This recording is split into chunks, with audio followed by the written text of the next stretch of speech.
どうも、いつきんです。前回は英雄強化を解説していきました。その中で紹介した装備強化について、どのようにいい装備を手に入れて強化していくのかを解説していきたいと思います。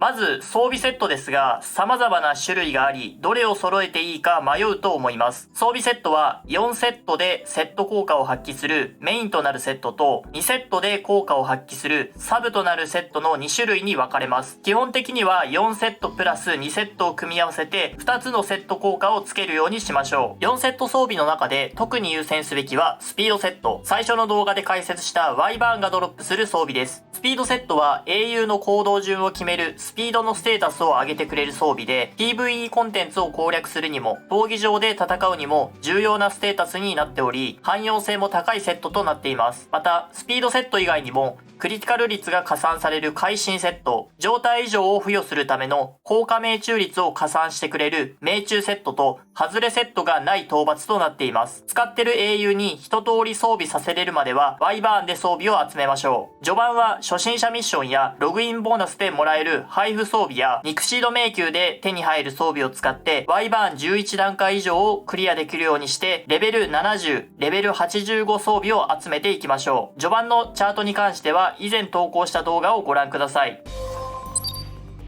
それでは装備のステータスオプションに関してどのようなものがあるかを解説していきます。装備は 6V ありますが、装備画面の左側はメインオプションが固定されているので、厳選はサブオプションだけでよく集めやすく、右側はメインオプションとサブオプションの両方を厳選する必要があるので、集めづらくなっています。最初から理想的なステータスにするのは不可能なので、例えばアタッカータイプの英雄はクリティカル率 85% を意識して装備を組んでいきましょう。装備集めの優先度は脚具。最初はメインオプションがスピードのものをメインで使う英雄分集めてください。序盤はかなり大変なので、最悪レア等級でも構いません。サブオプションはできればクリ率、クリダメ、攻撃力が望ましいですが、最初は妥協して構いません。脚具が揃ったら首飾りをクリティカルダメージ、指輪を攻撃力パーセントのメインオプションで揃えていきます。右側3箇所のメインオプションを揃えるだけで攻撃役の火力は飛躍的に上がります。左側の3箇所はメインオプションを選ぶ必要がないので、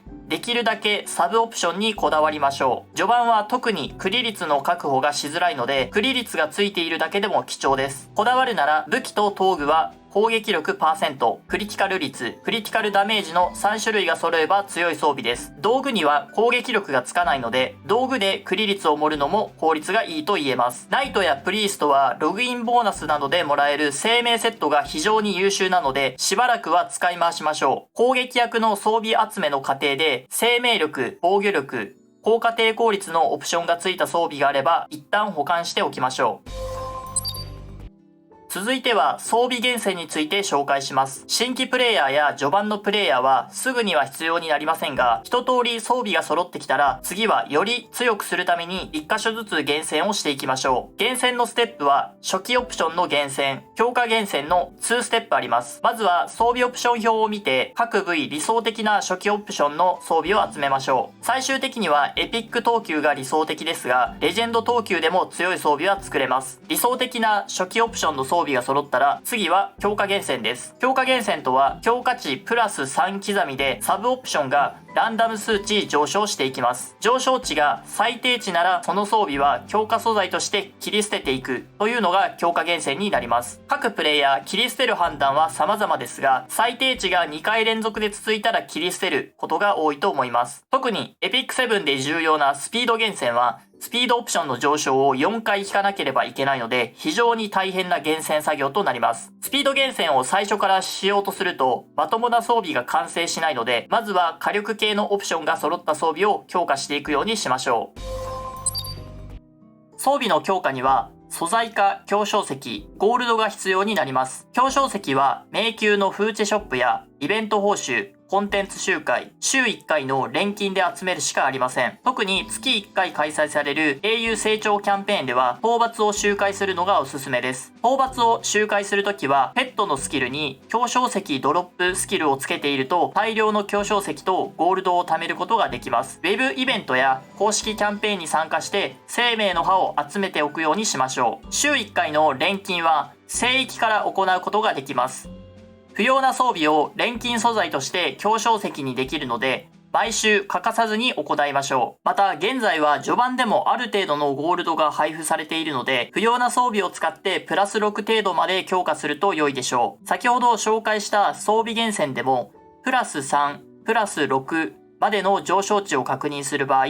不要装備を使って様子見すると強小石の節約になります。ただし、強化値が高い、例えばプラス15の不要装備を強化素材として使ってしまうと、通常より消費ゴールド量が多くなるため注意してください。自分はレア等級は強化素材として使い、レジェンド等級は売却、エピック等級は抽出して錬金用素材にしています。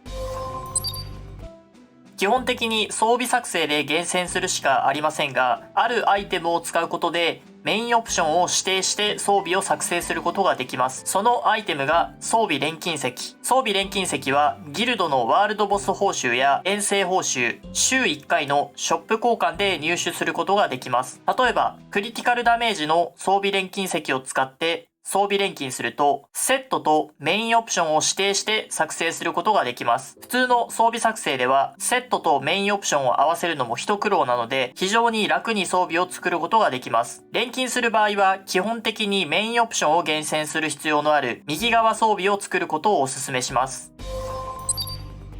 良い装備の見分け方について、ポイント制を用いて確認することができます。サブオプションの攻撃力、防御力、生命力、効果抵抗率、効果命中率、クリティカルダメージのステータス値はそのまま加算。クリティカル率はステータスを 1.5 倍にして切り捨てて加算。スピードはステータス値を2倍して加算。これらの合計を装備ポイントとして良い装備かの指標にできます。合計ポイントが50ポイントを超えていればそこそこ良い装備。70ポイントを超えていれば仁義として見て良いと思います。より詳細に解説した動画を以前投稿していますので、もっと詳しく知りたい人はぜひご覧ください。装備集めが落ち着いたら自分の装備を評価してみるのも楽しいと思います。